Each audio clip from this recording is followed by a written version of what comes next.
Hello everyone, hope you're extremely well. Welcome back to another FinMeUp interview. Today we are with Keith McLanchlan, who's an investment officer and is also at Integral Asset Managers. We hope you find a lot of value in this. Today we'll be looking at a company that's quite, I guess, close to many South Africans, as many people use their platform, and that is EasyEquities. So obviously the holding company of EasyEquities is Purple Group, which is listed on the Johannesburg Stock Exchange. So today we'll be just discussing through some of the valuations, some of the prospects, some of maybe the risks, some of the opportunities, and all of that with Keith. So Keith, welcome. It's awesome to have you here, and it's a privilege. So let's get straight into it. Everybody knows who EasyEquities is, and that the holding company is Purple Group. And Purple Group recently, the share price has had an amazing run. Beginning last year, was around 34 cents. Then it went to 50 cents, 80 cents, 1 Rand 50, and it touched a high of around 2 Rand 20 now. So, I mean, the share price skyrocketed, as well as the EasyEquities user base did. So the first question is, when is that excitement too much? So when does excitement equal valuation? If that makes sense. So, there's a lot of hype regarding retail investment and EasyEquities announcing partnerships with Discovery, and there's the Capitec and Telkom and all of that.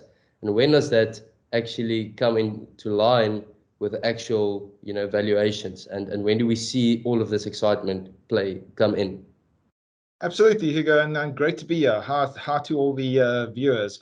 So EasyEquities has been a fantastic success story, something South Africa, particularly in the financial sector, needed and bring as many people as possible into the market and get them investing and get them saving and applying those savings into the market, which is a fantastic way to build intergenerational wealth, and it's absolutely important. So it's been a great success story, and it's been great to see it play out and see Charles drive the partnerships, build the platform, drive the partnerships, and bring in more and more accounts. And just a way to contemplate market share.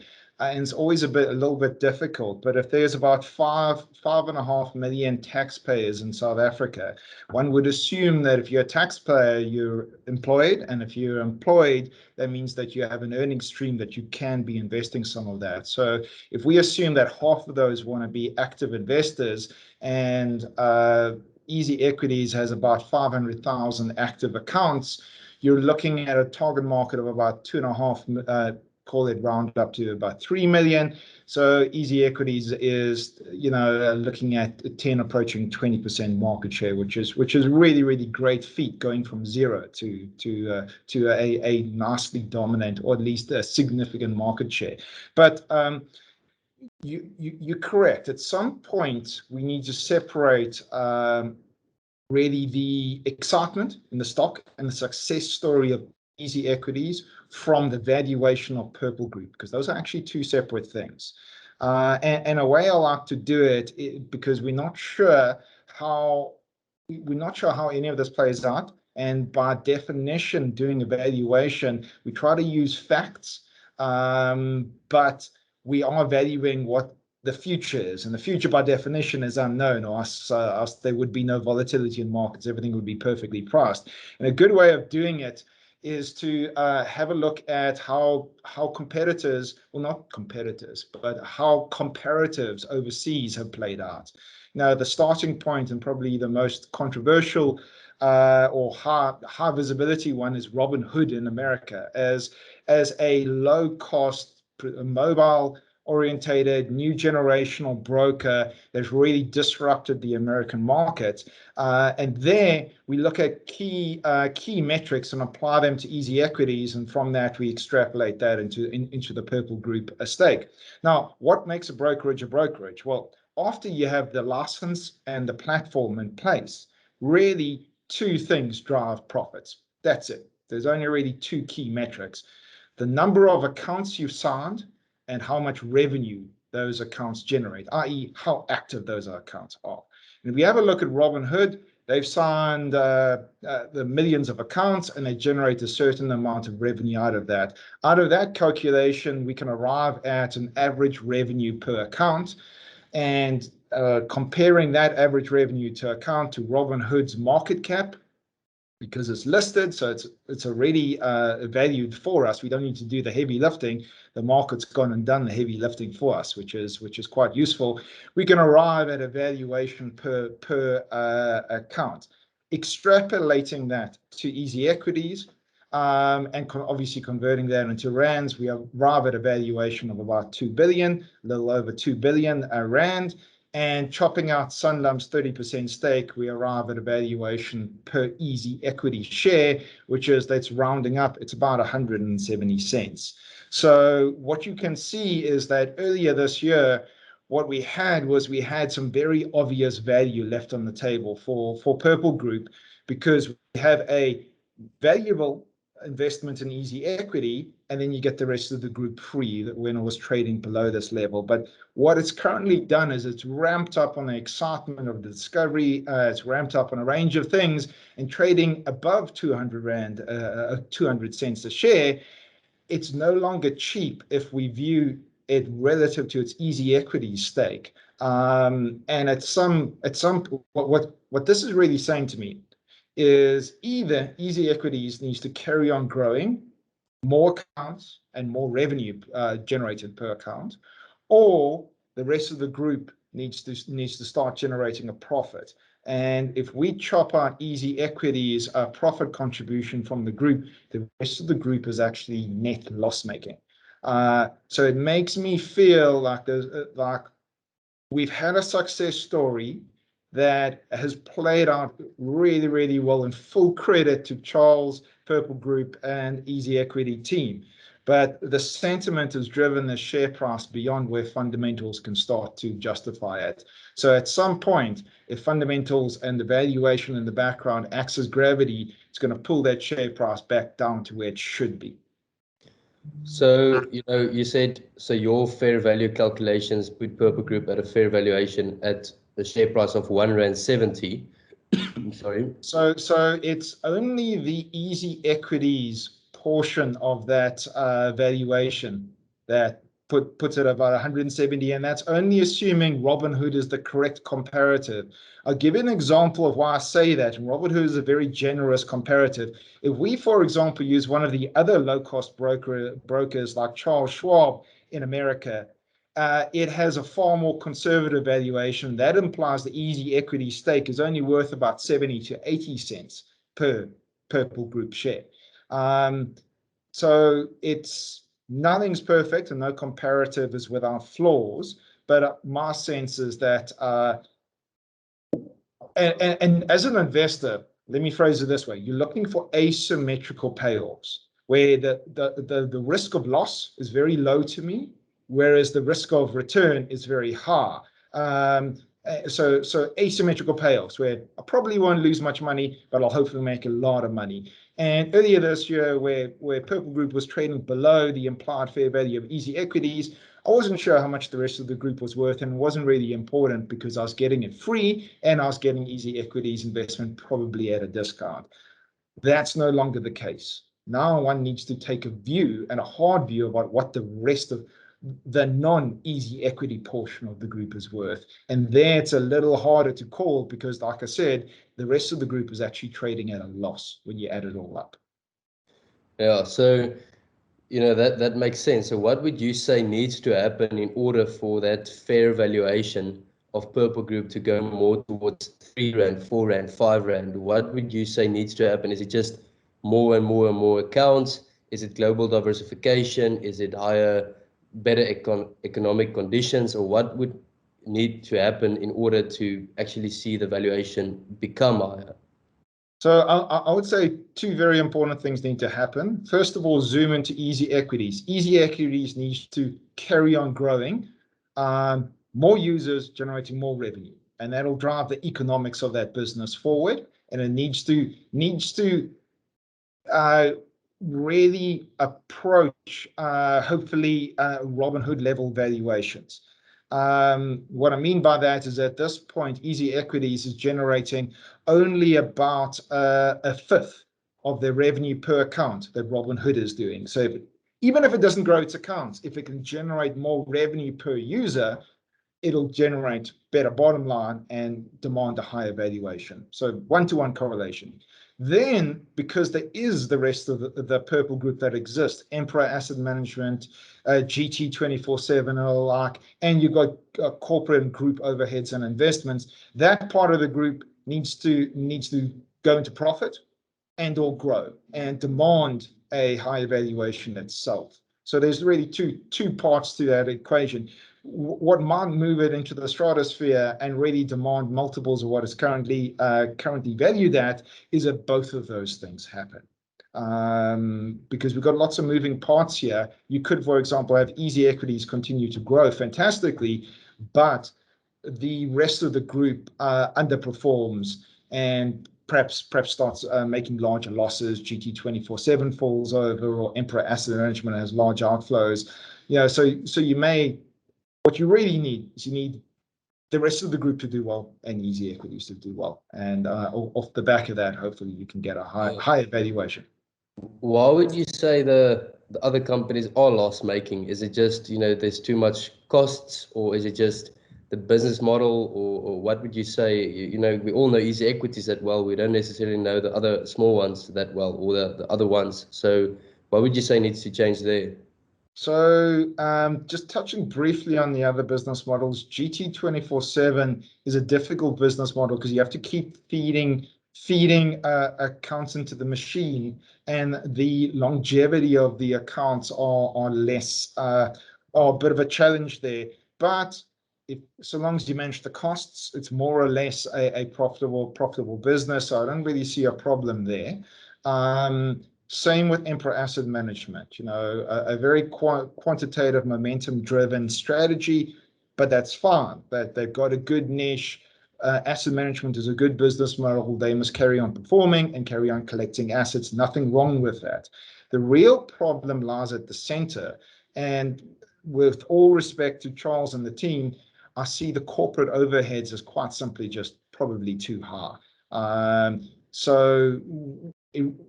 That's the challenge that's holding back the rest of the group, is that you have the corporate overheads that are gobbling a large amount of the other businesses' profits. Makes sense. So then, looking at another stock that had an amazing 2020 is Tesla. And I mean, so on the FinMeUp stock picks, we actually, we were very bullish on Tesla since it was stock adjusted, since it was around $88. And then it just continued to go up and up the entire 2020, and then also the beginning part of 2021.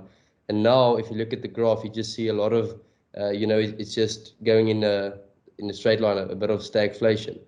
And usually when these growth stocks, or when they have an amazing run, you either see that they retract a bit and go down, have a pullback, a healthy pullback, or they just stay in a straight line for quite a while, just going horizontal, until more big news comes and until the numbers catch up to the valuation. So just, speaking about Purple Group, it is pretty much at the high at the moment, going from 34 cents to where it is now, around 2 Rand, 2 Rand 20, 1 Rand 90. Would you expect a bit more of just a flat line, or would you expect, more of a pullback scenario where long-term investors can then rather dollar cost average down? How do you see that played out? If you had to make a prediction, this is not advice, it's just, if you had to give your opinion. Sure. And I mean, obviously take this with not a pinch of salt, like a full spoonful of salt, because this is very much an opinion and not a forecast. But and Hugo, you're right. I mean, sometimes these growth stocks run ahead of their fundamentals, and the fundamentals play catch up and they grow into their multiples. And I feel like that's the point of where Purple is now. So it remains a growth story. Well, EasyEquities does it at least. It's well positioned, and it's a platform business, which means that incremental increases in the top line should lead to to large increases in the bottom line, and all of that means it can grow into its multiple quite nicely. So in a growth shy market, and let's be blunt, the South African domestic market has been very shy of growth. There haven't been many success stories, and therefore there's arguably premiums built into them. Purple and EasyEquities is a great success story. It's got a lot of support, and as a platform business in the right space, I expect it to continue to do well. That implies to me that when the share price runs ahead of fundamentals, I would be surprised to see some sort of sharp correction or crash in the share price. A much more likely scenario would be a range-bound share price over the next couple reporting periods as the earnings grow into that share price and the fundamentals play catch up. Oh, that makes sense. And then, one final question is, let's say, so, the stock markets globally has had a great run since 2009. And I mean, how many years is that now? It's 12 years. And we haven't seen, we saw the stock market bit of a crash last year, March, and then it just recovered extremely quickly and reaching new all-time highs and all of that. So when we reach, and if, as history shows, bear markets happen, when we reach another bear market, for not just 1 month, but actually for quite a while, do you think that would in any way affect the EasyEquities, first of all, the user growth, and second of all, the revenue per user? Because just in my head, the one concern is, people on, since the really EasyEquities growth started happening was in around 2019, was everyone that invested from then till now, most of them made profits, and it looks really good even for myself, and you get a little bit of I'd say pride because you're doing well. But how would that affect the growth story and the growth if all of a sudden users see, okay, but wait, I'm not making money anymore, I'm actually losing money, if you don't really know the markets in and out or the education thereof?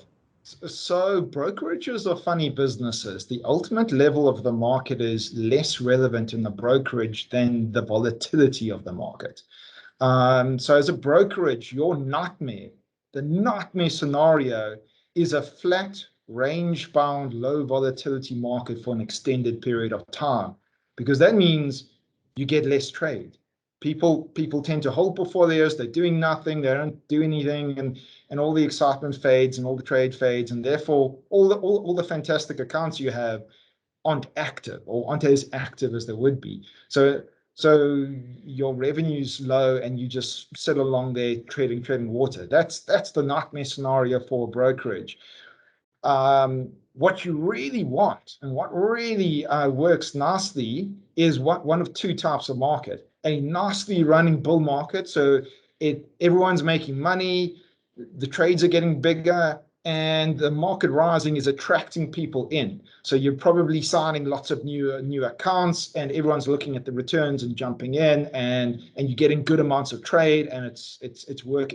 Everyone's happy in that scenario. Or ironically, you don't mind a vicious, sharp, high volatility bear market. You don't necessarily want an extended, slow, grinding bear market, because then everyone's just losing money, probably not trading a lot as well. And once again, that's a long, slow, grinding bear market can be low volatility as well, ironically.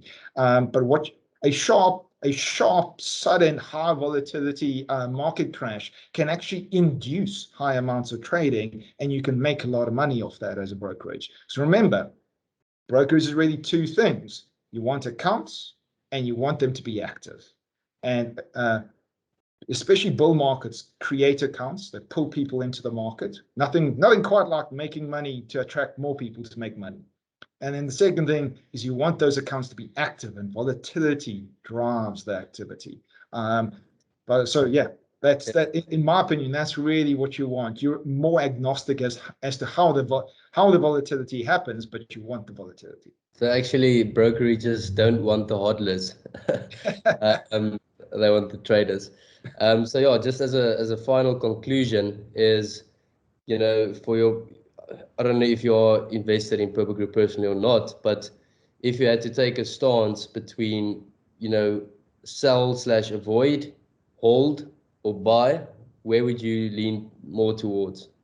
So I was invested in Purple Group. I sold it a couple of months ago, and I switched into another stock. And I have no regrets. That's done well. That was the right switch. And it's also not a comment on the group, the people involved, the management, or EasyEquities or anything. It was a like I said, a risk-based decision. And I like asymmetrical risks. The easy money had been made, and I moved on to find easy money elsewhere. I'm a big fan of easy money.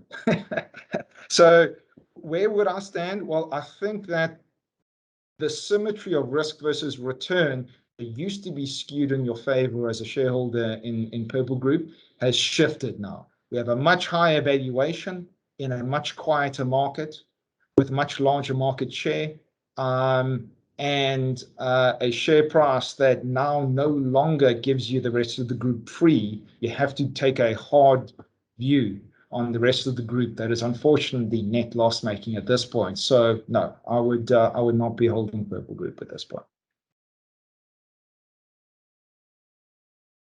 Just for everyone to conclude, like we always say, this is not financial advice. His stance is a bit more, it's an amazing growth story.